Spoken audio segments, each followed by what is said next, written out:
Thank you, Michu. What's up, movie? Thank you. ভাল লাগে কৰি আছে দেই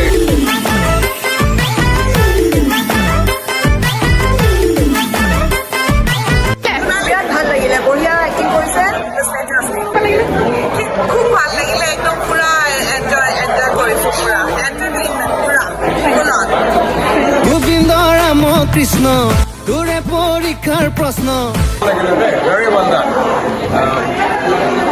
good story and also very good I love the sense of humor কেনেকুৱা লাগিলে আজি বিদুৰ ভাই চাই মায়েশ্বৰী বা খুব ভাল লাগিলে ইমান ধুনীয়া কাহিনী ইমান ধুনীয়া এক্টিং আৰু চবতকৈ ভাল লাগিলে ইমানখিনি অসমীয়া মানুহ একেলগ হৈ পেলাই আমি আজি অসমীয়াত আহিলোঁ সাত সাগৰ তেৰা নদীৰ পাৰত থাকিও ইমান ধুনীয়া এখন অসমীয়া চিনেমা একেলগে চালোঁ ডাইৰেক্টৰ